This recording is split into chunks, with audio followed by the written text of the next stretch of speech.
All right, hello everybody. This is the Kubernetes SIG architecture meeting for July 14th, 2022. Looks like we just have one agenda item today, and that's on conformance subproject. So Rian, why don't you take it over? Thank you very much.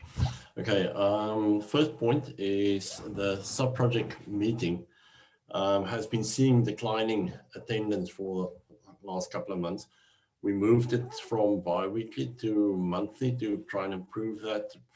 But I think due to the fact that we're almost there, almost done, we have less interest and less concerned about conformance progress because things seem to be ticking along well.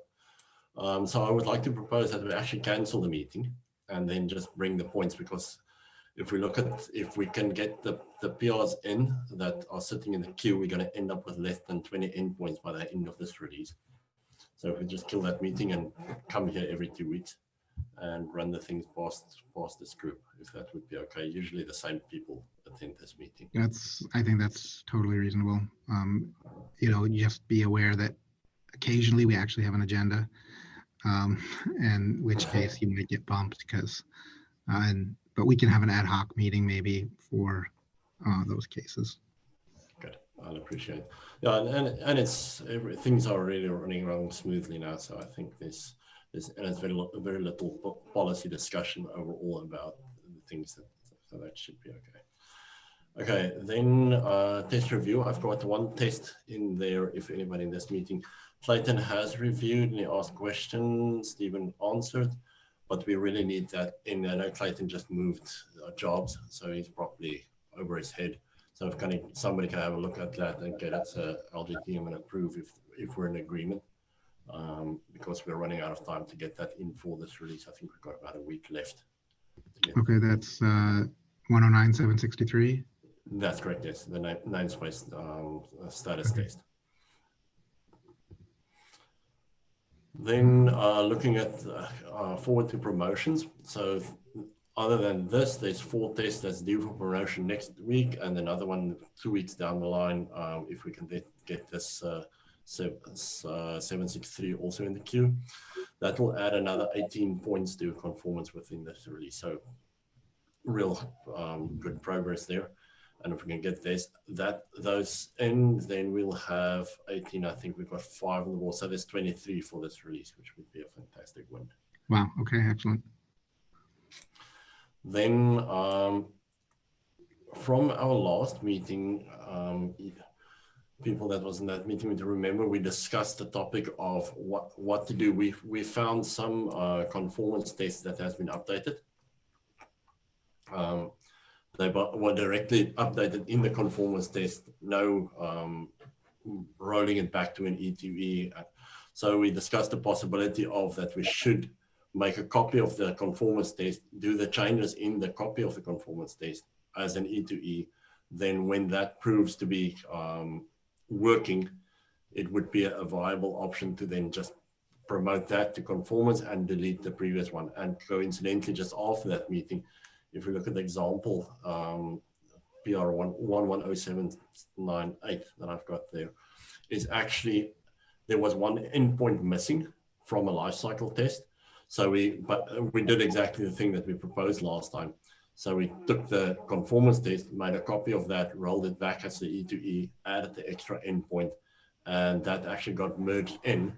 So the plan is, as soon as we done with on the test grid, which I think is next week, if I don't have the exact date in front of me now, but as soon as we're done, the plan is we want to promote the E2E test to conformance, but then there's a duplicate, and we want to remove the old conformance test that it has one endpoint short in the life cycle. So the question that we have, if you look at the policy says you're only allowed to change, not allowed to make any changes to the test. There's only a few minor things. You can change the heading, you can add the release and the details and the metadata for the conformance test, can add that, but nothing else. If we strictly apply that policy, the procedure would be, then we promote the E2E test to conformance, and then we make a second PR to remove the other test from conformance as it's a duplicate. But if we could update the policy to say you could, if you replace the other just with an add-on, you could do that as a single PR, and it also gives a better historical context. Yeah, I think that's fine. We don't want the policies just to make extra work for no reason. The as I recall, and maybe I'm out of, maybe I'm not recalling correctly. We are able to change the conformance test, but we add another. There's like a metadata that says basically what version, that we made a change in that in a particular version, so that people kind of can track that a little bit. So, but this sounds very reasonable, that there's no reason to do this in two separate PRs. All you're doing is it's the same test. You're just adding an additional field. The main concern is that we mark that so that if somebody starts failing their conformance test now with the new version, they know that there's a reason, and they have to fix. Like it just helps the distributions figure out what's going wrong, and that something actually changed in the conformance test, not just something in their platform. I totally don't recall the versioning, but you're probably right. So what I'll do is I'll go look for that and see if it's in the policy. And then if I don't see it there, I'll make a small update to the policy. Say if you update in this way, please add a versioning saying changes has been made to the conformance test with, say, the date. Yeah, I think you can list multiple versions, like in the version metadata, and the idea was that you list additional versions whenever the sort of a change was made to the logic of the test. Okay, good. I will see what changes would be needed to the policy. Just probably going to one or two lines, and then when that promotion come around. So I'll appreciate if because we're going to run a little tight for test freeze. When we do bring around the promotions, I'll throw them in the SIG Arch and the conformance channel. Yes, please. Just get approvals for that as soon as possible, so we can land all these. If you don't get tag me and Clayton on that. And make sure that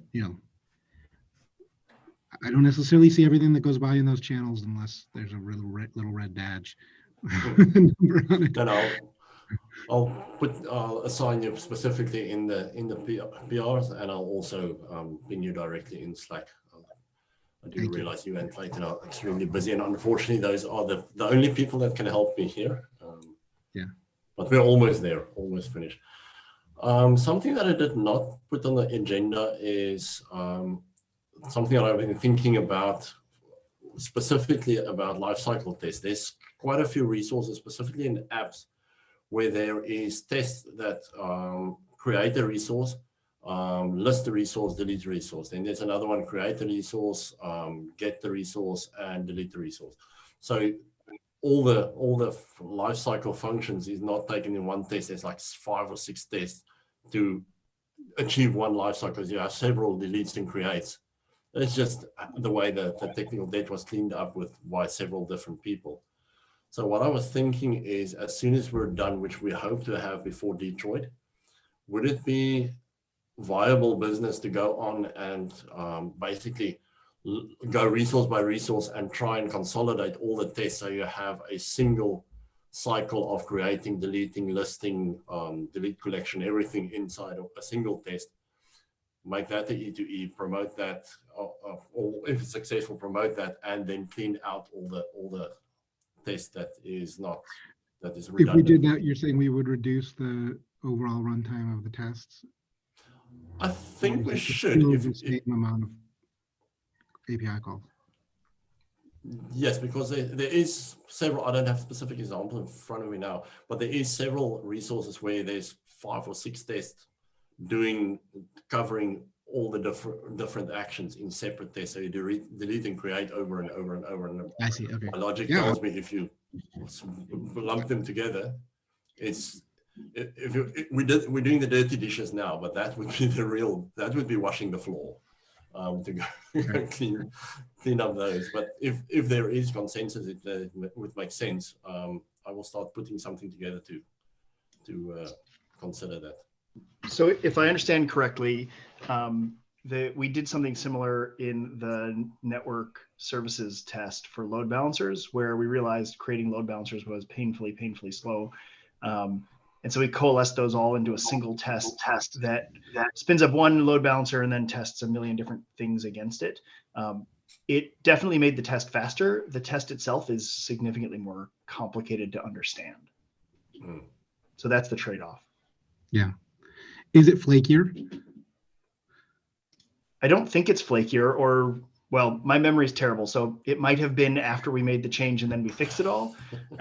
But I don't recall that being a particular issue, just that there's not like, test that tests one thing and it's very clearly that test failed. It's one like test load balancers, and then it has like 75 individual conditions within it. Right. So as long as it's passing, everybody's happy. But when it starts failing, then it's like, what the hell do we do? But it did shave 30 minutes off the test or something. Right. Okay, so what I'll do is, thanks for that. It sounds like what we want to do, and I think ours would be much less complicated, because basically just all the API operations for a specific resource, which is, I think, usually about 7 operations.